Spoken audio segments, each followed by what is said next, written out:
Hello viewer, we are going to generate the blocks here and make the similar designs from the each side.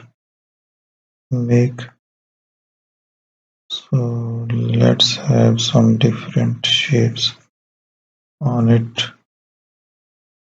Keep on editing, make some more designs as well. So we will use the different shapes again with that.